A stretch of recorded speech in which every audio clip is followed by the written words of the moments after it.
Madame Pale, on a besoin de nous. Madame Pell, on a besoin de nous. On a besoin de nous. On a besoin de nous. Devinez qui est là. Steve.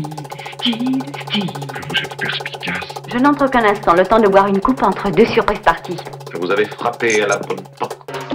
Bonjour et bienvenue dans On a besoin de nous, le podcast français consacré à la série Chapeau melon et bottes de cuir, toujours animé par Eric. Bonjour, et puis par Antoine, bien entendu, comme d'habitude. Bonjour Eric. Nous sommes comme des nains assis sur des épaules de géants. Si nous voyons plus de choses et plus loin qu'eux, ce n'est pas à cause de la perspicacité de notre vue, dit de notre grandeur, c'est parce que nous sommes élevés par eux.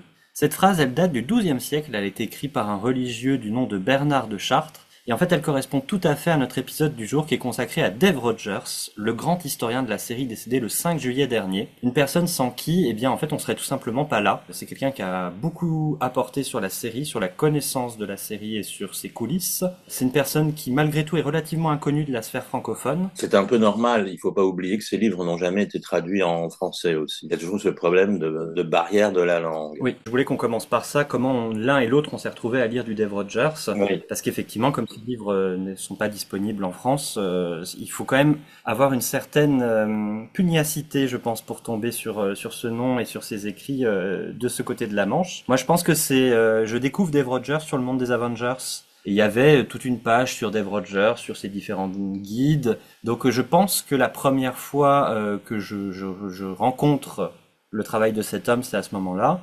Et après, le moment où je commence à le lire, je commence vraiment à l'étudier, c'est au moment de travailler sur ASD, je pense. Quand on se met à travailler sur Warlock, obligatoirement, on a regardé la documentation qu'il y avait sur cet épisode, et c'est Dave Rogers qui avait fait déjà un dossier dans Stay Tuned. Je pense que c'est le moment où je suis passé du côté de l'analyse de la série que la source de Dave Rogers s'est évidemment imposée à nous. Ton expérience, elle va être un tout petit peu différente, toi, Eric, puisque toi, tu l'as découvert à sa sortie, à la sortie de son premier livre.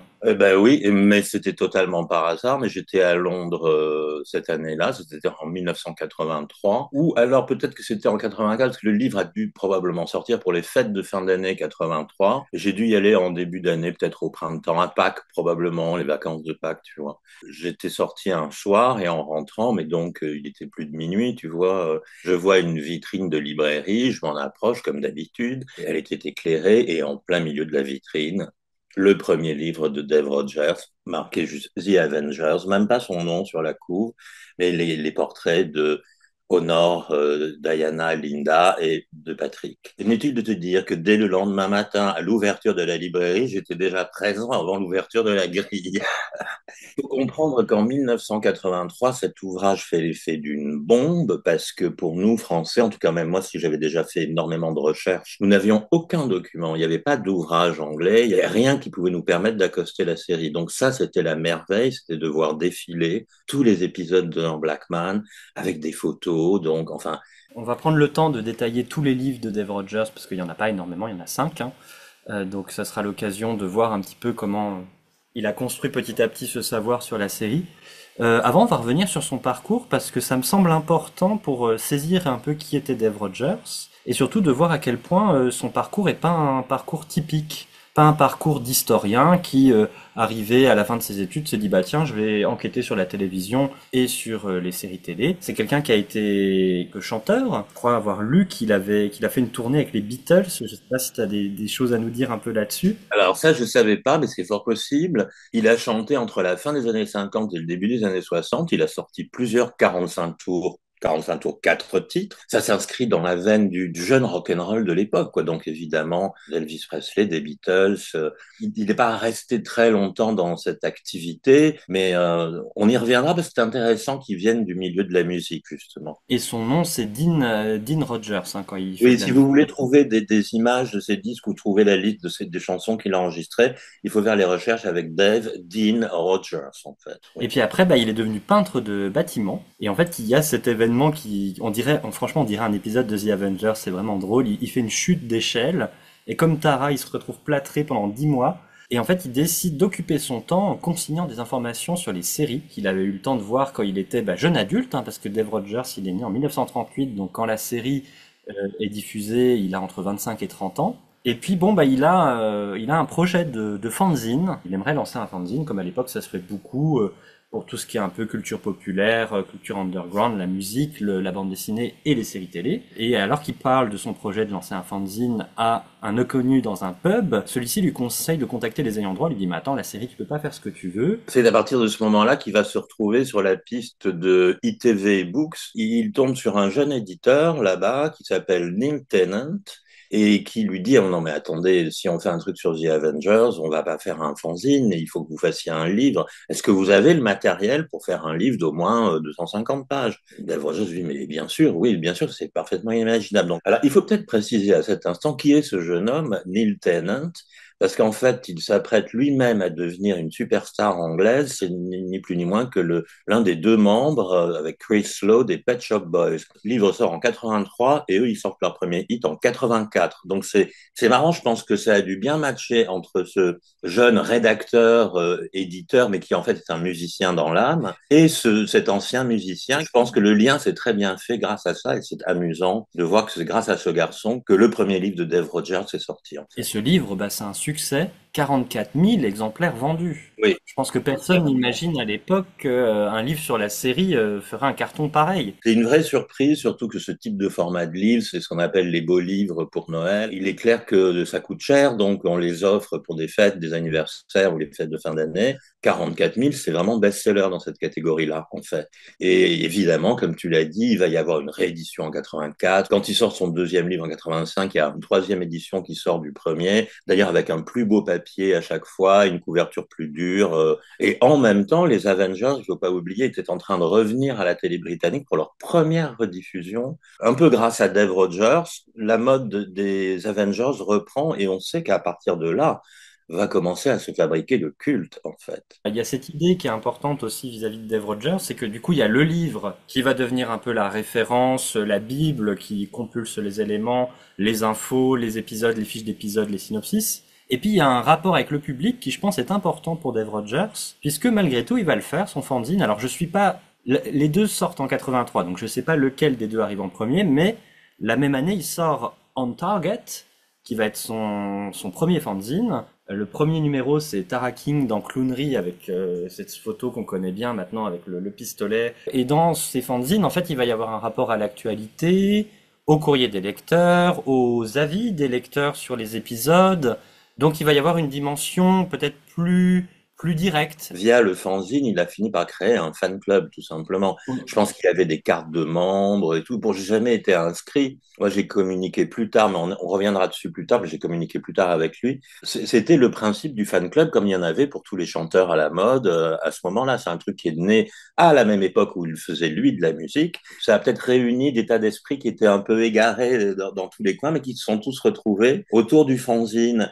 Et le fanzine, alors il faut préciser, hein, les premiers On Target, c'est juste 4 ou 5 feuilles photocopiées en noir et blanc. Assez rapidement, il arrivait du papier glacé et à un vrai petit magazine très professionnel, en fait. Oui, moi c'est ce qui me frappe. Ils nous paraissent un peu datés aujourd'hui, c'est évident, mais il y a quand même une vraie attention. On le voit dans les couvertures, dans le fait de placer les différentes photos des différents interprètes. Il y a une volonté quand même de faire un travail exigeant, propre. Il y a eu des fanzines beaucoup plus hasardeux que ceux de Dave Rogers.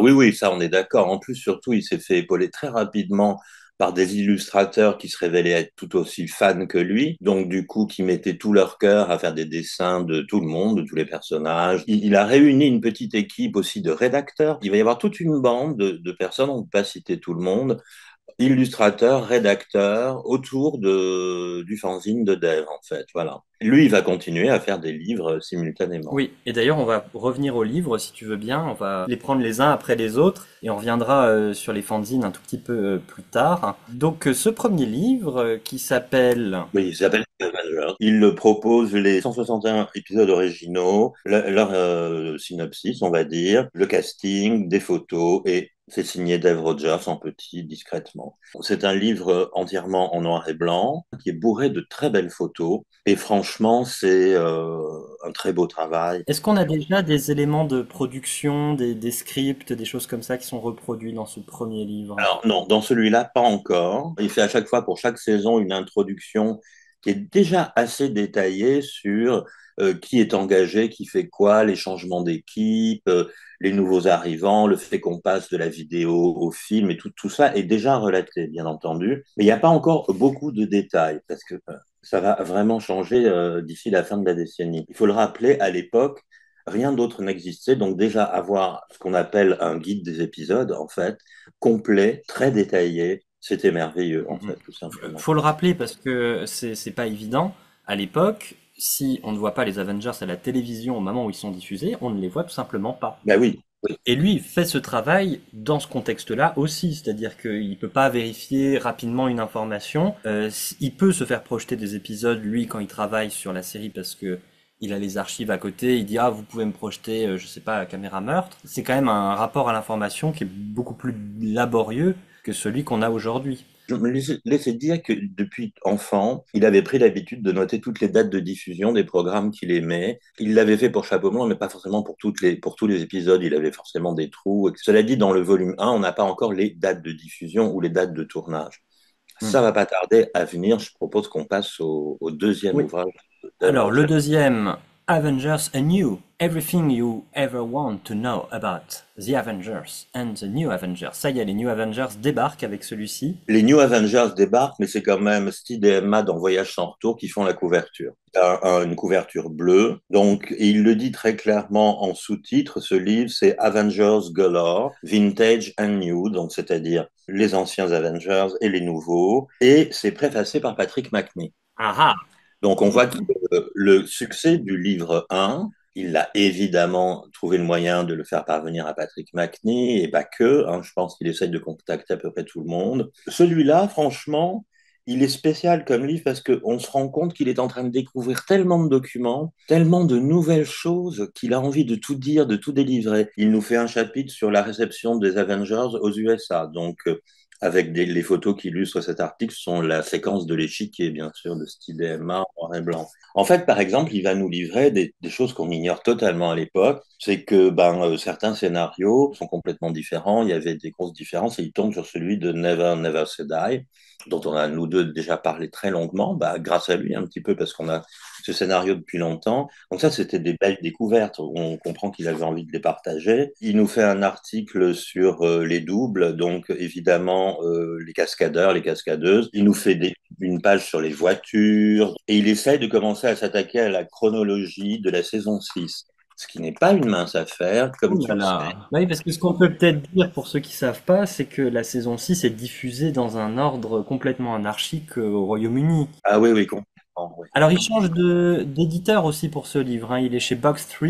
Box 3 va se révéler être un éditeur bien ciblé parce que c'est leur spécialité. C'est des gens qui font des bouquins sur Star Wars, sur James Bond, tu vois, etc. Oui. Donc, il est à la bonne place. Il était aussi à la bonne place chez ITV Books, mais on peut imaginer qu'ITV Books n'avait pas vocation à faire encore et encore des livres sur The Avengers. Puis je pense que l'une des particularités de Dave Rogers aussi, c'est que du fait tu parlais de la préface de Patrick McNee, dans le prochain, il y a une préface de Brian Clemens.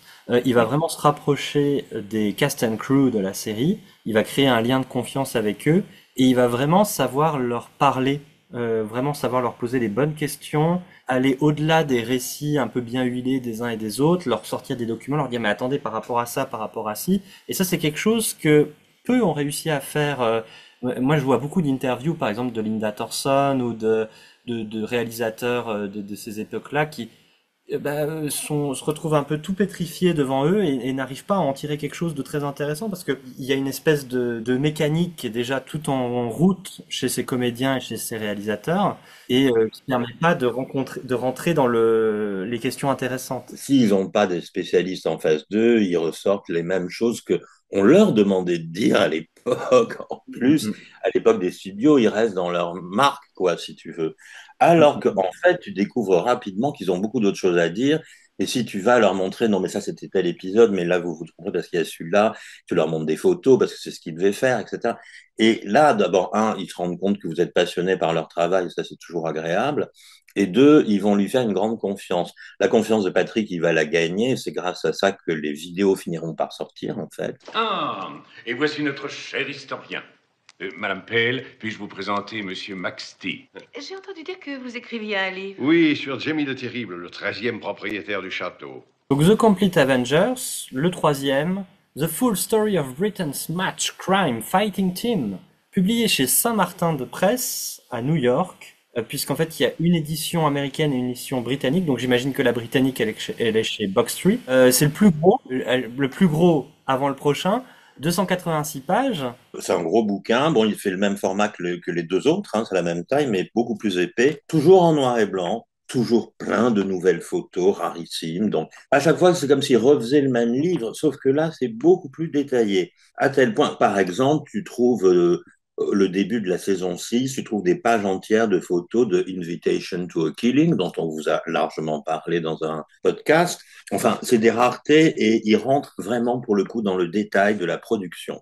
Là, on commence à tout savoir sur la mode, les voitures, qui fait quoi. On n'a pas encore le détail dans l'écriture. Ça va être la prochaine étape.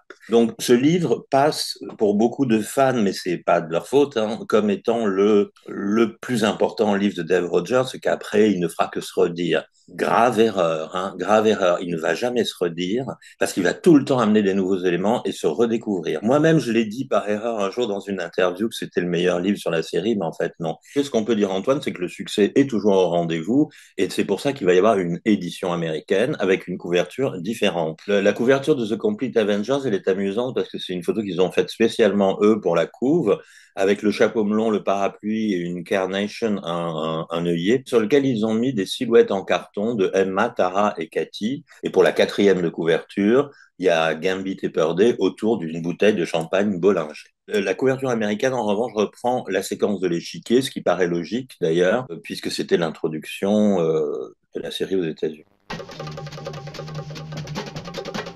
Extraordinary crimes against the people and the state have to be avenged by agents extraordinary. En l'espace de 6 ans, on voit bien qu'il y a 3 livres et que à ce moment-là, Dave Rogers est vraiment devenu the spécialiste de la série. En 93 sont rediffusées les saisons 2 et 3 de la série grâce à Dave Rogers, on va y revenir, mais à ce moment-là, dans la publicité de la chaîne, je crois que c'est sur Channel 5 ou 4, je ne sais plus, il y a le livre de Dave Rogers qui est affiché dans la publicité même de la chaîne télé. A Channel 4 book, The Complete Avengers, is available in the shops, price £12.99. Et puis, à l'international, quand la France décide de faire un livre sur la série aux éditions 8e art, et ben c'est justement Dave Rogers qui va en assurer la préface en France. Donc voilà, c'est vraiment devenu une figure importante et à consulter quand on travaille sur la série. Et d'ailleurs, ça a d'ailleurs été ton réflexe quand toi tu as fait ton livre sur Chapeau melon. Ah ben, ça a été un de mes premiers réflexes, c'est de le contacter parce que je savais qu'il y avait plein de fanzines que j'avais pas. Je lui ai écrit en lui commandant ce que j'avais trouvé une feuille de commande dans le dernier numéro que j'avais eu, donc je voulais récupérer des vieux numéros. Il m'avait répondu en me mettant mais la totalité des autres qui avaient été publiés depuis, qui étaient magnifiques, mais vraiment magnifiques. Donc, une somme de documents, donc j'ai réalisé que je ne pourrais pas utiliser dans mon livre, parce que mon livre, c'était un guide des épisodes, un peu comme son premier livre à lui, en fait, c'est pareil. Je pense que ça a fait partie des choses qui m'ont vraiment stimulé pour faire le livre, effectivement, et qui font aussi qu'aujourd'hui encore, j'ai envie d'en parler. Il a eu une importance capitale, son travail, toutes ses découvertes, toutes ses recherches, le fait de convoquer tous les acteurs des Avengers. Par acteurs, j'entends tous les gens qui ont participé à la série, en fait. Hein. Voilà, il nous a un peu poussé aussi à faire la même chose que lui plus tard. Tu parlais du livre français, donc qui est sorti, lui, en 90, je crois, 8e art, qui avait lancé une très belle collection avec Le Prisonnier et Chapeau melon tout de suite après, je crois. C'est une très jolie introduction qu'il faisait pour ce livre qui s'appelait Une journée dans l'appartement d'Emma Peel. J'aime bien ce titre parce que je crois qu'on est tous pareils. Qu'est-ce qu'on aimerait passer une après-midi dans l'appartement d'Emma, de Tara ou de Steed, hein, quand même. On va passer au suivant, l'avant-dernier, qui est donc The Ultimate Avengers en 95, toujours chez Box Tree, 350 pages, préfacé à nouveau par Patrick McNee. Alors cette fois-ci, c'est un livre qui est dans un plus petit format, un peu comme un format de livre broché normal, très épais avec ses 350 pages. Il contient un cahier couleur de très jolies photos, toujours la même technique, les fiches techniques, la production, sauf que là, on a même des colonnes de côté avec des anecdotes sur la série, des anecdotes sur le tournage. on voit qu'il est passé carrément, mais au stade au-dessus. Là, il y a eu la découverte d'énormément de documents de travail à Elstree. On découvre donc énormément de choses. Ça devient la Bible, et je pense qu'il n'y a pas mieux depuis, en fait, en réalité. Parce que c'est toujours un truc, parce qu'il y a eu d'autres livres mais qui sont pas très lisibles pour le grand public, qui sont des sommes de documents juste uniquement. Celui-là, c'est toujours rédigé d'une manière agréable. Je t'attrape au vol sur cette question du style. Comme Dave Rogers, il n'a pas une formation d'académicien, d'historien, etc., il a un style qui est très accessible, qui est très direct. Et je pense que ça peut être une façon de balayer vos peurs sur l'anglais. Si vous avez peur de lire en anglais sur la série, c'est un style qui est très simple, qui est pas alambiqué avec beaucoup de métaphores, etc. Donc n'ayez pas peur de lire du Dave Rogers en anglais. C'est des livres qui sont assez accessibles en termes de langue. Avec un anglais de baccalauréat, bon, tu me diras, je parle de ma génération, mais on peut le lire avec un anglais de baccalauréat. Oui. C'est le meilleur livre pour moi sur la série, enfin dans la série des livres de Dave tout seul, puisqu'on va voir le suivant. Ah bah, le suivant, je pense qu'il s'est dit, bon, je peux pas refaire à chaque fois le guide des épisodes, etc. Donc il a une formule qui est un tout petit peu différente avec le suivant.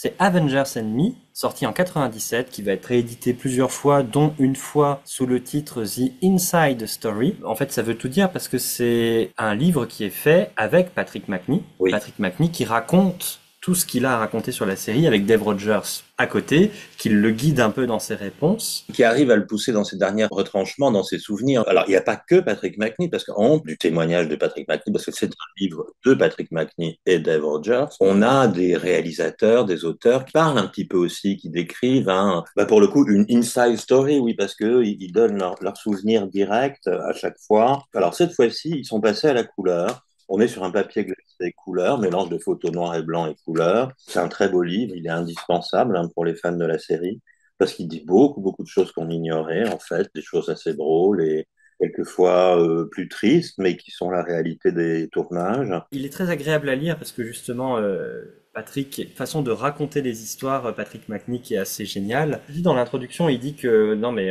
je peux pas me mettre en avant, c'est ce qu'il a toujours un peu été en tant qu'acteur. Il a accepté de faire le livre si il y avait tous ces techniciens, des gens qui étaient en coulisses, qui acceptent de participer, de venir donner quelques éléments dans le livre. Patrick Macnee avait déjà sorti ses mémoires à l'époque, Blind in One Ear, qui est un livre absolument délicieux sur toute son enfance, son adolescence. On hallucine de la manière dont il a été élevé. Et après, quand il en arrive à The Avengers, et là c'est la grande surprise, il y a peut-être pas plus de 5-6 pages sur la série. Il parle de ses partenaires, qu'il les aimait beaucoup, avec qui ça posait problème et tout, mais il parle pas du tout de la série, en fait, mais pas du tout. Donc ça, c'est un truc typique que j'ai d'ailleurs moi-même vécu, c'est de proposer à un artiste de dire, bon, ok, la biographie, elle est faite, mais il faut parler de la série en détail, parce que ce sont quand même, pour Patrick Macnee, 10 années, même plus, 12 années, en fait. On peut pas les résumer en quelques feuillets comme ça, genre, je rencontre Diana Rigg, elle est formidable, on fait un succès, et puis pouf, elle s'en va, quoi. Tu vois, c'est frustrant. Et c'est un très beau livre aussi, comme tu disais, il est en couleur, il est agréable à regarder. La lecture est souvent interrompue par des personnes qui viennent apporter des choses en plus, par des scripts qui sont reproduits, par exemple dans les documents de dingue qu'il y a là-dedans, il y a le script du générique des New Avengers, qui est assez différent de la version finale. Enfin voilà, il y a une double page sur le travail d'Harry Potter. Enfin, C'était un complément nécessaire, je pense, à tout le travail qu'avait déjà fait Dave, à la bio qu'avait déjà fait Patrick. Et voilà, on n'avait plus qu'à attendre les bios des Avengers Girls, mais elles sont décidément très paresseuses. Ou alors très peu intéressée par elle-même. Je trouve ça tellement dommage que... Alors, Honor Blackman a fait plusieurs livres, mais elle a jamais fait de biographie. Et elle a fait de biographie, que Diana n'ait jamais fait de biographie, c'est très dommage. Et Linda nous en a promis une, mais va-t-elle, est-ce qu'elle s'y est seulement mise? Je n'y crois pas, je n'y crois pas. Je n'y crois pas trop. Alors Johanna, elle, en revanche, elle en est à sa 3e ou 4e biographie. Ça, il n'y a pas de souci. Elle exploite bien le filon. Elle aussi, comme Patrick Macnee, elle s'est racontée, elle est très drôle, en fait. Et ben voilà ce qui clôt ce gros chapitre sur les livres, mais je pense que c'était le volet principal quand même de notre développement. Oui, quand même. On va passer maintenant au volet fanzine. Alors on a déjà dit beaucoup de choses, donc comme je vous ai dit, On Target commence en 1983.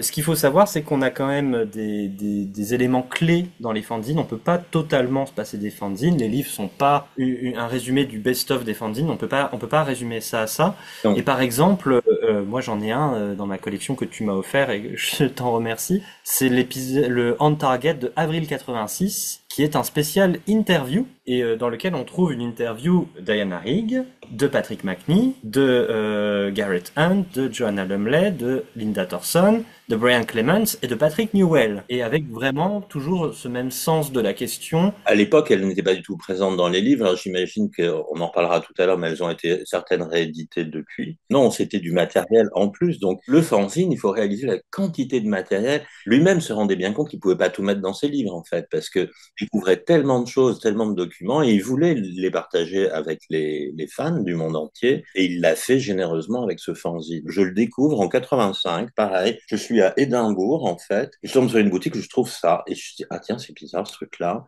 Que des dessins en couleur. Très vite, j'en ai récupéré un autre numéro. La couverture, c'était les Cybernautes, pareil, par le même artiste graphique. C'était très, très, très sympa. Et on se rendait compte qu'il y avait plein de choses à découvrir. Après, celui dont tu parlais, le spécial interview, en 87, il change de nom. Je sais pas pourquoi, en fait. Et il prend Stay Tuned, donc on sait d'où ça vient, hein, de quel épisode, donc ce qui veut dire rester branché, quoi, rester en ligne. Et il sait de quoi il parle. Je pense que ce changement est dû au fait qu'il a découvert les négatifs, en fait, originaux. Il commence à se battre pour que ce soit réédité. Ce qui va arriver, ça va prendre 4-5 ans, mais ça me surprend pas plus que ça. Ce Stay Tuned, c'était un petit peu un message, je pense, envoyé aux gens. Restez bien en online parce que ça va revenir en fait, voilà. Et le magazine, il gagne encore plus en professionnalisme, en qualité de papier, dans l'imprimerie. Et puis il y a cette démarche de retrouver des gens. Il a envoyé des messages à X réalisateurs. Certains d'ailleurs n'ont pas voulu participer et c'était dommage à ces Stay Tuned et compagnie. Par exemple, on peut parler de la redécouverte de Julie Stevens, qui était complètement passée à autre chose. Qui limite ne savait pas que la série, il y avait encore des gens qui s'intéressaient à The Avengers, et avec des amis, il a pris l'annuaire de tous les Stevens en Angleterre et il savait, je crois, à peu près dans quelle ville elle était. Non, mais ça, c'est la scène du tigre caché avec Steve qui cherche un Jones, en fait. Bah oui, c'est un peu ça. La vie de Dave Rogers ressemble de nombreuses fois à des épisodes de Chapeau melon. Et depuis, Julie Stevens est associée à tous les événements. Et c'est grâce à Dave Rogers, parce que si Dave Rogers n'était pas allé la chercher, c'est pas sûr que Julie Stevens serait revenue dans le giron de la série. Oui, mais c'est pas sûr que même Brian Clement aurait pensé à inviter Julie Stevens. On peut parler de Sid Child. Alors Sid Child, ben oui, ils vont devenir copains parce qu'elle va lui donner une interview fleuve où alors elle parle de tout son travail avec Diana et Linda et Joanna aussi, les New Avengers. C'est une interview incroyable qui révèle énormément de choses sur la manière dont ça se passait, le tournage, à quel point ça pouvait être dur à l'époque et tout. The Peril of Sid, c'est en avril 94. Il faut la lire parce qu'elle est géniale cette histoire. Dans la même catégorie, il va avoir une interview fleuve de Brian Clement sur 3 numéros de Stay Tuned, donc c'est une énorme interview qui, elle aussi, était extrêmement révélatrice. On apprend énormément de choses,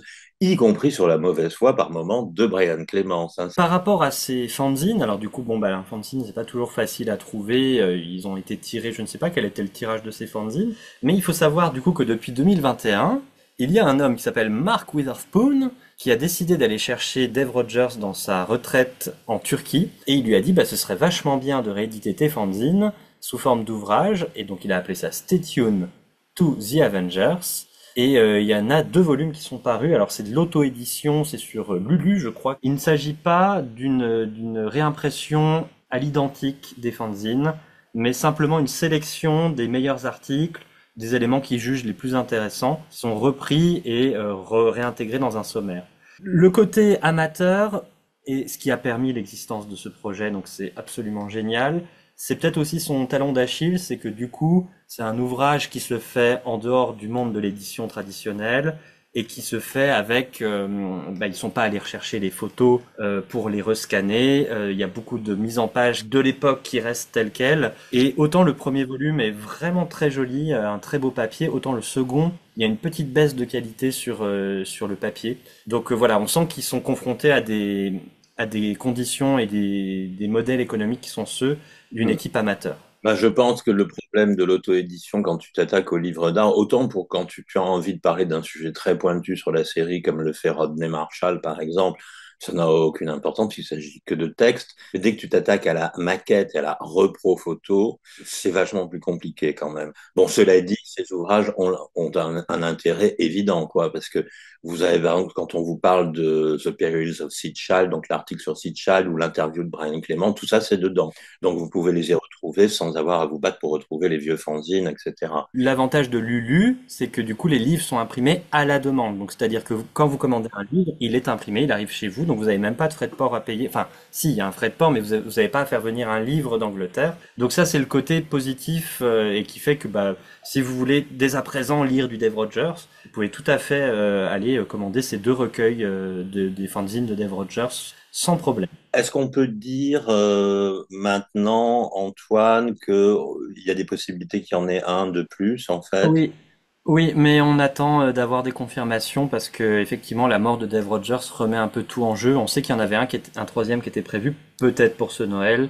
Est-ce que ça va se faire malgré la mort de Dave? Ça, on ne sait pas trop. On vous tiendra au courant si on a des infos. On va passer maintenant à un autre volet sur lequel je voulais qu'on revienne, c'est le volet archiviste. Comme Dave Rogers, pour ses fanzines, ses livres, est allé aux archives de Times, là où il a retrouvé du coup des photos, des scripts, des documents de production et, on va y revenir, les épisodes, il est devenu un peu un gardien de cette mémoire et de ces documents et qui va accompagner leur redécouverte, leur mise en valeur, leur restauration. Et je pense que ça, c'est quelque chose qu'on néglige complètement, mais aujourd'hui, quand vous regardez Chapeau melon en DVD ou sur Madeleine, en fait, vous l'aurez certainement pas vu dans cette condition-là, avec cette qualité-là, et vous ne verriez pas autant d'épisodes s'il n'y avait pas eu ce travail de gardien des mémoires qu'a fait Dave Rogers dans les années 80 dans les archives de Times. Vous le précisez souvent contre la volonté des ayants droit, c'est-à-dire que la série, elle s'est vendue, revendue. Bon, au moment où les premières cassettes vidéo supervisées par Dave Rogers sortiront, c'est EMI qui a récupéré les droits en rachetant toute une partie d'Elstree, en fait. Il faut comprendre qu'en 1990, genre, on ressort Chapeau melon en vidéo. Vous êtes sûr? Est-ce qu'on peut faire une étude de marché? Est-ce que ça va marcher? Il a sorti le Joker de sa poche et c'était Patrick Macnee. Il a réussi à faire restaurer quelques épisodes, il a eu à montrer des vieilles copies et tout, et Patrick Macnee s'est dit, mais c'est dingue, vous y retrouvez. Et donc, il est monté au créneau, John Steed. Oui. Ça a été quelque chose de très important. Parce que il faut le comprendre, quelquefois, nous, aujourd'hui, tout ça est en France, on le sait, c'est Studio Canal, quelquefois, ils sont pas très prompts à... Attentif, ouais. À cette époque-là, c'était pas clair encore que les séries télé allaient pouvoir devenir des succès en support vidéo et DVD. C'était pas du tout évident. Et puis Dave Rogers s'est battu pour que non pas on sorte une compilation d'épisodes comme ça se faisait des fois en vidéo, mais la totalité de la série. Et là, je pense qu'il faut qu'on parle du truc zinzin dans le côté archiviste de Dave Rogers, c'est la redécouverte des saisons 2 et 3. Oui. Je pense, mais je le dis comme ça, sans Dave Rogers, aujourd'hui, on aurait peut-être un ou deux Cathy Gale en bonus sur les éditions DVD, mais ça s'arrêterait là. Parce que vraiment, c'est lui qui a fait ce travail d'aller récupérer le maximum de matériel qu'il pouvait. Et il raconte, lui, que par exemple, il y avait des épisodes jusqu'à très tard qui manquaient de Cathy. La Toison d'Or, je pense, c'est le dernier épisode de Cathy Gale qu'il arrive à retrouver. C'est lui qui a retrouvé le premier épisode de la saison 1, Passage à tabac. Il raconte cette histoire, il est avec Celia, sa femme, et il est en train de monter sur un escabeau, il fait tomber une bobine par terre, et boum! Qu'est-ce que c'est The Avengers, The Frightener? Il était accompagné par les anges, Dave Rogers, quand même, parce que c'est pas évident du tout ce qu'il a fait, hein, et comme si c'était prévu qu'il joue ce rôle, en fait. Enfin, vous voyez aujourd'hui à quel point ça peut être difficile de regarder les épisodes Blackman. Imaginez Dave Rogers qui essaye de vendre ça à la télévision en leur disant il faut les ressortir, il faut les repasser à la télévision, il faut les sortir en vidéo. Il a fallu batailler, bien entendu, pour que tout ça se fasse. Beaucoup de gens, en regardant les épisodes Blackman, ont dit non mais attendez, c'est pas diffusable, c'est de la télé directe, etc. Enfin voilà, moi je suis vraiment touché par cet aspect du travail de Dave Rogers et sa pugnacité à vouloir retrouver des choses, des raretés de la série, par exemple The Strange Case of the Missing Corpse. Pareil, c'est grâce à lui qu'on a retrouvé toutes ces choses. Comme le générique américain. Le générique américain. Le Girl About Town, je suis quasiment sûr que c'est lui qui l'a retrouvé aussi. Oui, donc... oui, c'est absolument lui qui l'a retrouvé. Alors déjà, c'était mignon parce que il pensait que c'était le document fait pour envoyer les tests des filles aux Américains, alors que c'est pas du tout le cas. C'est un document qui a été fait après, qui utilise des tests d'ailleurs. Parce qu'à peine il les découvrait, il fallait tout de suite qu'il communique et donc il pouvait y avoir des petites erreurs.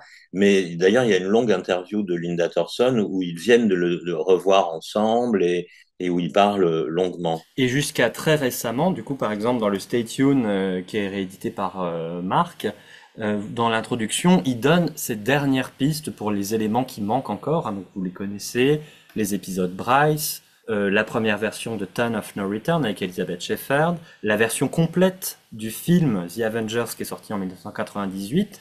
C'est quelqu'un qui a enquêté sur tous ces sujets-là. Et la saison 1 aussi, par exemple, au moment de ressortir Leonore Blackman, Dave Rogers a remarqué que les premières saisons de Chapeau melon, celle avec Ian Hendry et celle avec Honor Blackman, avaient été diffusées en Australie. Et donc il espérait retrouver la première saison de Chapeau melon en Australie. Il avait monté toute une mission pour aller enquêter là-bas. Et malheureusement, la chaîne britannique, aucune chaîne britannique n'a voulu financer le voyage. Et c'est peut-être idiot parce que si on l'avait fait, on aurait peut-être eu la saison 1 à l'heure qu'il est. Donc voilà, c'est quelqu'un qui s'est vraiment battu pour aller rechercher le moindre morceau de pellicule et qui, avant de mourir, nous a bien donné toutes les dernières pistes qu'il avait sur ses recherches à poursuivre. Mais ça, on en parlera peut-être avec Joris. Je voudrais savoir qui a pu écrire cela. Eh bien, je suppose que c'est classé aux archives. Les archives sont un vrai capharnaüm. Greenley, le pauvre vieux, était le seul à pouvoir s'y retrouver. On a un dernier truc à dire, c'est qu'il fait vivre la série, c'est le gardien des mémoires, etc. Il accompagne les ressorties. C'est aussi quelqu'un qui a mis un pied du côté de la fiction, et de la fanfiction peut-être on pourrait dire, avec Too Many Targets. Qu'est-ce que tu peux nous dire là-dessus, Eric? Oh, je peux pas beaucoup en parler pour être honnête. Déjà, tu t'es moqué de moi sur la page que j'ai dit que je l'avais lu et tu me dis que non, tu l'as pas lu. Donc c'est vrai. En fait, c'est drôle. Je l'ai acheté il y a déjà un bon bout de temps. La couverture est superbe, elle est très belle. Le sujet du bouquin, c'est de réunir tous les Avengers, y compris le Dr. Kill. Il faudra que je me replonge dedans complètement une fois. Je crois que c'est un livre très sympa, un peu ce qu'on appelle, oui, un fan art parce que c'est ce désir de réunir tous les Avengers, ça marche pas forcément très bien. Je dis tout de suite, il y a les cybernautes au centre de l'histoire. Il y a énormément, il y a Brodny qui revient, il y a énormément de clins d'œil à tous les épisodes de la série. Tout l'univers de la série est représenté. Je pense que c'est fidèle, et que c'est fait avec amour, donc c'est pas désagréable parce qu'on le sait, hein, les adaptations de la série en roman sont toutes catastrophiques. Hein. On aura peut-être l'occasion d'en parler, et si jamais on parle un jour du livre, on fera l'effort l'un et l'autre de lire Too Many. Je pense que celle-là, elle est pas forcément géniale, mais en tout cas, elle est sympathique, forcément très sympathique. Et elle est coécrite, du coup, c'est John Peel qui écrit avec lui. John Peel est un gros fan américain de la série et qui avait fait une série de publications, mais dont je n'ai jamais parlé, qui s'appelait les Avengers Dossier et qui était vraiment pas jolie du tout, avec beaucoup d'erreurs. Je crois que je vois ce que c'est. Et des photos tellement mal reproduites qu'on comprend même pas comment ça a pu être publié, en fait. C'est un truc de dingue. Mais John Peel était un fan de la série aussi. Donc voilà, Dave Rogers, il a fait plein de choses sur la série, mais ce qu'on peut dire aussi, c'est que humainement, il avait un rapport à ses fans et aux autres fans de la série qui était assez génial. Et pour ça, on va finir sur une section témoignage. Alors je prends ma petite lampe de génie que j'ai trouvée dans le QQF. Je la frotte, et là, j'ai un personnage qui vient d'apparaître. Bonjour Joris, comment ça va? Antoine San, bonsoir mon enfant. Bonsoir Joris. Eric Sensei, bonsoir mon enfant. Bienvenue parmi nous.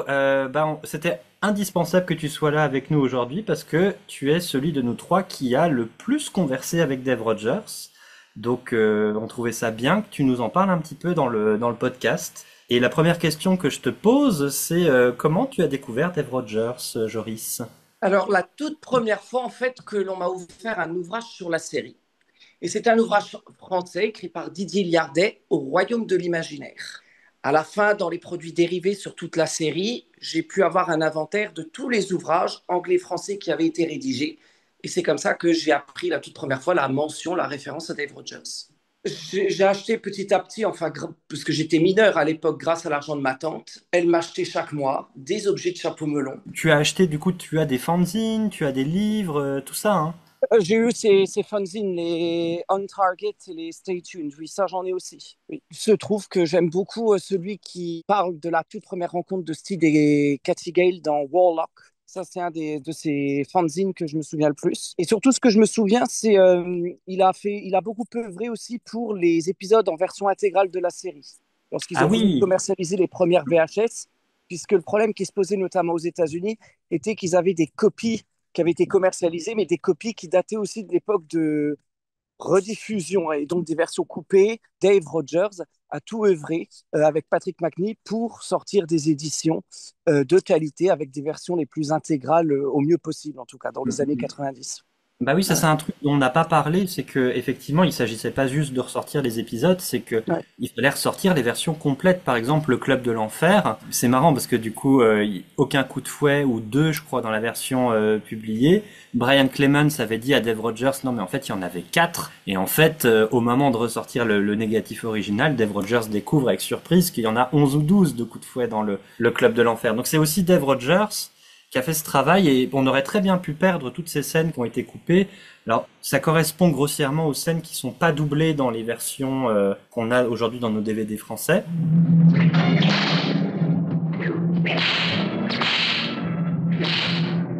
Et toi, après, petit à petit, tu vas correspondre avec Dave Rogers. Comment ça s'est passé? Raconte-nous.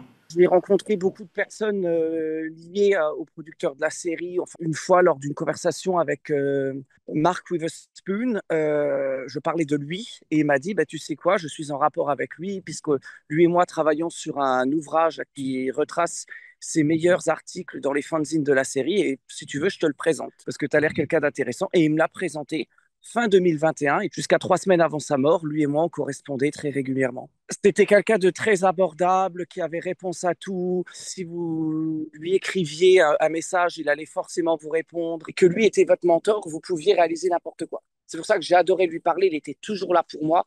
Et sa mort a été un grand choc. Voilà. Et c'était vraiment la personne qu'il fallait pour mener des recherches. Je lui ai demandé à un moment, et ça l'a fait rire, qui est-ce qui peut prendre le flambeau maintenant pour continuer, reprendre ses recherches? Et il m'a dit, c'est toi. Est-ce que tu veux qu'on raconte cette anecdote sur Indianapolis ou pas? Oui. Parce que ça montre bien le tempérament de Dave Rogers, je trouve. C'est que c'était quand je travaillais sur la saison 1, j'ai rêvé que je retrouvais des épisodes de la saison 1 à Indianapolis. Un rêve qui est complètement farfelu. Mais je le raconte de façon très amusée à Joris. Et Joris, tu me dis, en fait, on va proposer à Dave Rogers cette piste, et Dave Rogers qui aurait très bien pu nous dire mais qu'est-ce que vous me cassez les pieds avec ça? Il a pris notre piste au sérieux et il est allé voir. Il a pu aller les voir, consulter cette piste en fait, et donc en fait même pas une semaine et demie après on avait la réponse. Dave Rogers, je me souvenais plus de ça. J'ai la larme à l'œil parce que c'est vrai que c'est assez touchant. Il les avait contactés, oui, et ils lui ont répondu que ce n'était pas malheureusement des épisodes de la saison 1. Au niveau de la mort de Dave Rogers, ça a été un choc pour nous parce qu'on savait qu'il était malade, oui, mais on savait pas qu'il allait partir aussi vite. Non, sa femme, depuis longtemps, la femme de Dave, avait une maladie, veillait auprès d'elle. Et à sa mort, 3 semaines après, c'était son tour. Donc... Lui-même était vraiment gravement en sursis, mais pour le coup, la mort de son épouse a déclenché le processus pour lui. Et... Moi, j'ai une question à vous poser à tous les deux.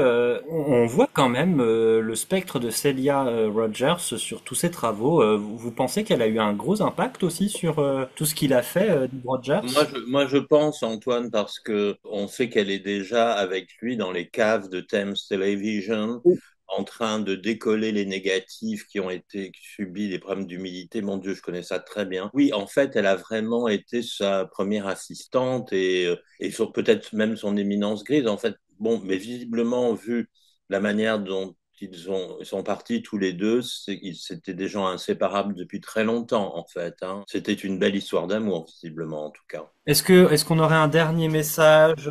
C'est celui qui nous a donné, en fait, le squelette, la colonne vertébrale, à partir de laquelle on peut démarrer n'importe quel travail sur la série. En fait, c'est quelqu'un qui a été formidable dans tout ce qui a été entrepris, que ce soit pour les recherches, aussi pour les sorties en vidéo. Il a contribué énormément. Et nous, on va essayer de faire en sorte qu'il ne soit pas oublié, surtout dans la sphère francophone qui le connaît moins. Et donc, on va terminer cet épisode en faisant des recommandations. Je vous demanderai à chacun d'entre vous de choisir un livre de Dave Rogers ou un article de Dave Rogers et de le conseiller à notre public francophone qui n'a jamais lu de livre de Dave Rogers en anglais et qui se dit tiens, ce podcast m'a donné envie d'essayer. Par quoi on vous dirait de commencer? Qu'est-ce qu'on vous recommanderait? Moi, je recommande The Ultimate Avengers, qui porte bien son titre parce que c'est vraiment l'aboutissement du travail de recherche de Dave Rogers. Grâce à son travail, d'autres historiens de la série vont pouvoir redécoller à partir de ce livre-là, en fait, dont moi, je le dis très clairement. Et voilà, je l'en serais toujours reconnaissant. Pour moi, c'est la Bible de la série, The Ultimate Avengers. Ouais. Et moi, je recommande The Avengers and Me, qui comprend des interviews, des entretiens avec Patrick McNee, aussi de belles photos rares, inédites, en couleur. The Avengers and Me, c'est le complément parfait à The Ultimate Avengers, en fait. Ouais. Et en troisième position, moi, je vous recommande les volumes de Stay Tuned qui ont été réédités, malgré leur petite faiblesse de mise en page et compagnie. Ça reste quand même une documentation très agréable à consulter, avec des interviews inédites et des articles passionnants. Donc, jetez-vous sur les Stay Tuned, ils sont faciles à commander en plus, donc voilà. Une chose intéressante, c'est qu'un troisième ouvrage doit sortir cette année. Donc, il y aura des commentaires, des tributes Dave Rogers, et ça sera courant décembre. Voilà. Ah, mais tu en es pas sûr? Si, on me l'a dit. C'est marqué. Alors on peut l'annoncer, Antoine. Du coup, on reparle de Dave Rogers en décembre, normalement. Donc, on va avoir beaucoup de choses sous le sapin, normalement, en cette fin d'année. Donc, voilà. Ah bah oui, parce que on vous l'a pas dit encore dans un épisode du podcast, mais les New Avengers débarquent en 4K à la fin de l'année. Donc, bien sûr, on en parlera. On fera une émission spécialisée. Donc, bien sûr, on en parlera. Peut-être avec toi, Joris, si tu veux. On verra bien. Et puis nous, on va passer à un courrier des auditeurs, Eric. Vous avez reçu de bien jolies cartes de Noël. Vous ne voulez pas les ouvrir? Aidez-moi, voulez-vous? Je languis de vous, Tara. Je vous enverrai une carte postale. On avait déjà envoyé une de Naples. Avant des journées superbes, Tara. Je déclare force, comment je vais perdre l'appétit. On a une première question pointue de Laurent Chanu concernant notre épisode sur Affectueusement Vôtre. Il revient sur la musique de la saison 6 et il nous dit « Mais Love All, n'est-elle pas une musique de Laurie Johnson et non d'Howard Blake ?» Oui, bien sûr que oui. On raconte toujours les choses d'une manière un petit peu comme ça très simple. Laurie Johnson n'a pas pu s'occuper de la saison 6, donc il a fourgué Howard Blake, son assistant, son bras droit. Mais c'est plus compliqué que ça. Laurie est revenue un peu. D'abord, Howard Blake a commencé réellement avec My Wildest Dream, c'est-à-dire à peu près le 9e épisode, je pense. Il va signer la majorité des musiques de la saison, mais en revanche, il y a des compositions qui sont de Laurie Johnson, qui dès qu'il pouvait venir remettre un petit peu une mélodie, sa patte, parce qu'il était très occupé sur des films et des pièces aussi, je crois. Il faisait Out Million avec Maggie Smith et Peter Ustinov, la musique qui d'ailleurs est une musique qui est très proche de Chasse au trésor. Le film a l'air très sympa en plus. Donc le fait est qu'il y a un mélange des deux, mais c'est quand même Howard Blake qui a vraiment pris la série à bras le corps cette saison-là. Il n'y a pas que Love All, il y a Pandora bien sûr également, hein, qui est de Laurie Johnson. On fera un spécial parce que comme ça nous a, à cause de ta question, Laurent, ça nous a passionnés. On fait des recherches. Antoine a découvert des trucs. C'est formidable. Et on va faire un spécial musique. On va parler de la musique dans toute la série parce que. Et on parlera des compositeurs, Johnny Dunkworth, Laurie Johnson et Howard Blake. Alors, ensuite, on a une question de T Délirant. Un excellent épisode, mais je suis traumatisé depuis l'enfance par le tag final de l'invasion des Terriens, beaucoup trop explicite à mon goût, alors que je sortais de la relation incroyablement subtile et coquinement élégante de Steed et Emma. J'ai décidé après cela que Steed se comportait comme un papa protecteur, amusé, inquiet, pédagogue, avec son intrépide fifille, Tara, bien plus débrouillarde et efficace qu'il ne l'imagine. Et dans Affectueusement Vôtre, il n'a juste pas envie que sa fille lui mente ou traîne avec n'importe qui. Et le champagne, bah oui, que ça se boit, c'est purement instructif. Alors ouais, moi j'aime beaucoup cette réponse. Oui, sa vision du personnage de Steed est très très bonne. Oui, évidemment, l'invasion des Terriens, c'était un choc, mais ça a été un choc pour tout le monde. Je crois que ça a été un choc pour eux-mêmes, ils l'ont fait. Dès l'épisode suivant, Marianne Clément a dû dire non, on recommence pas ça, c'est pas possible, parce que c'est pas la direction de la série en fait, voilà, de montrer clairement qu'ils vont coucher ensemble, c'est pas la direction de la série. Est-ce que tu ne crois pas qu'ils l'ont fait pour faire chier les Américains, et les Américains ont pas tiqué, et du coup ils se sont dit bah mince. Je sais pas, est-ce qu'il y avait une demande de toute façon que Tara et Steed soient amants directement? J'en sais rien. On n'a pas d'indice là-dessus, en fait, en réalité. L'épisode de Mission Impossible dont il nous parle, Opération Intelligence, je m'en souviens pas, mais je le revois avec plaisir. D'ailleurs, je dois l'avoir, c'est la saison 3. Alors, moi, je crois que je vois lequel c'est, mais alors, il y a un problème avec les Missions Impossibles, c'est que je trouve que leurs titres se ressemblent tous, et du coup, je confonds tous les Missions Impossibles entre eux. De toute façon, la saison 3, c'est encore la saison avec le casting original, donc il y a Oui, aucun bien souci sûr. pour y aller, elle est très bonne. Alors, on nous demande, c'est Sonic VF5K, quand allez-vous faire le podcast sur la carrière de Patrick Macnee? Bah écoute, tout ce qu'on peut répondre, c'est qu'on va le faire. Oui, Quand on doit d'abord finir celle de Diana Rigg, on a la c'est suite ça. qui se prépare pour la rentrée, hein, je crois, c'est ça. C'est ça, en fait, on va pas tout mélanger. On s'est dit à un moment, est-ce qu'on allait faire les alterner, un Patrick? Ouais, Non, ouais. on va faire toute la carrière de Diana. En fait, c'est des épisodes qui mettent un petit peu de temps à arriver parce qu'ils demandent quand même beaucoup de travail. Il faut qu'on fasse des Oui, recherches. oui, oui, oui, oui, oui, c'est beaucoup Il de faut qu'on travail. voit des films, donc du coup voilà, déjà il faut trouver les films parce qu'ils sont pas toujours faciles à Oui, oui, trouver. il faut qu'on trouve tout ce qu'on n'a pas vu, enfin qu'on essaie de trouver un maximum de choses. Bah là sur le prochain de Diana Rigg, on bloque un peu sur la série, la sitcom Diana, qui est très difficile à trouver et qu'on n'a On pas. peut pas la trouver, on pourra pas la trouver. Moi, j'en ai vu 3 ou 4 épisodes, donc c'est déjà bien. Il faut chercher pour pas vous raconter des bêtises, pour être très précis sur les C'est ça. dates, Donc sur les moments où ça se passe, sur les décisions, pourquoi, comment, etc. ouais. Et suite à Diana, bah, je propose que comme la première fois, on soumettra au vote parce qu'il y en a nombreux qui demandent Linda Thorson aussi, donc. Est-ce qu'on fera Patrick Macnee ou Linda Thorson? Bah écoutez, ce sera vous qui choisirez, je pense. Mais on va le faire, hein, de toute Mais façon. oui, On va on va le faire. Ça prendra un petit peu de temps, mais faut être patient. Voilà. On a Yann Weg qui nous a juste dit très gentiment, parlant du podcast sur John Bryce, a very interesting podcast, thank you, good work tracing John Bryce. Et oui, oui, ben c'est gentil de nous dire ça parce que nous, c'était un vrai travail de cœur qu'on a fait avec la complicité de Joris. Il y a pas mal d'Anglais qui nous ont écoutés sur cet épisode parce qu'en fait Joris est assez est bilingue et donc du coup il a pas mal d'amis de fans anglais de Chapeau Melon et c'était chouette qu'ils nous fassent un petit coucou et qu'ils aient le courage de s'attaquer à cet épisode qui a certes des sous-titres mais de façon très automatique générée par la plateforme donc ils ont été bien courageux de s'attaquer à cet épisode et de l'écouter quand même. Voilà. Et d'ailleurs, on réfléchit à l'accessibilité de notre travail en anglais, mais on vous en parlera un petit peu plus tard. Alors ensuite, on passe à un commentaire du nouveau site qu'on vous avait recommandé la dernière fois, chapeaumelon et bottes de cuir.fr. Ils ont fait de très nombreux articles récemment qui sont très intéressants. Notamment, il y a une biographie fictive de Zizi von Schner que je vous invite à aller lire ça, c'est vraiment super. Oui, c'est très très drôle, très très drôle. En se basant sur le script d'Invitation to a Killing dont on avait parlé dans notre épisode sur John Bryce, ils sont tombés sur les règles des Américains qui avaient été envoyées à la série et ils se demandaient si le générique des cibles de la saison 6 n'avait pas été refait, parce que justement, la chère Tara King pointait son gun sur la caméra et qu'il y avait une cible en fait à la place de la caméra. Donc voilà, est-ce que ce gun barrel Tara King-esque est-il à l'origine de ce nouveau générique? Alors moi j'en pense que non, ça aurait pu être le cas en fait, mais ça ne l'a pas du tout été. Au contraire, le générique du Gun Barrel Tara King, le générique orange, hein, dit des cibles justement, il a accompagné les 7 premiers épisodes envoyés aux États-Unis. Les Américains ont découvert les 8 derniers Diana Rigg, Ne m'oubliez pas, et les 7 premiers Tara.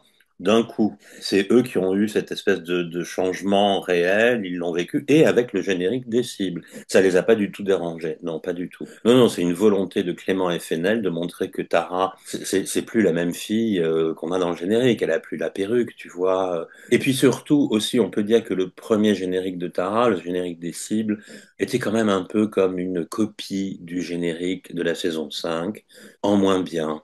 Donc c'est vraiment des raisons de fond et pas ces règles. Alors ces règles, justement, toutes ces règles qui concernent les cibles, le tir comme ça, moi je pense que celles-là, elles ont continué. On voit jamais de mecs tirer face caméra, vraiment, je crois pas. Tara tire jamais face caméra, elle tire de côté. Hein. Les Américains les ont délivrées aux Anglais dès 1966, dès l'achat de la saison 4. Elles étaient en train de changer. De la même manière qu'au cinéma, le code Hays s'était cassé la gueule, ben, à la télévision, il se passait la même chose. Dans les premières Missions Impossibles, Cinnamon Carter, elle apparaît en sous-vêtements et porte-jartel. Je veux dire, c'était tout à fait possible en 67. Mais bon, pour le coup du champ de tir, ben, c'était bien vu, mais en même temps, non, parce que justement, ça a été exploité par les Américains uniquement, en fait. Très bien, et ben vous voilà ce qui clôt ce courrier des auditeurs. Bah écoutez, merci à vous trois d'avoir été là pour ce spécial Dave Rogers. J'espère que c'est un bel hommage qu'on lui rend parce que en tout cas c'était l'intention. Je vous souhaite à tous et à toutes de très belles fins de vacances, une très bonne rentrée puisque cet épisode est diffusé à la rentrée. Et à bientôt dans un nouveau podcast de On a besoin de nous. Au revoir. Au revoir. Au revoir. Eh bien, au revoir, monsieur Steed.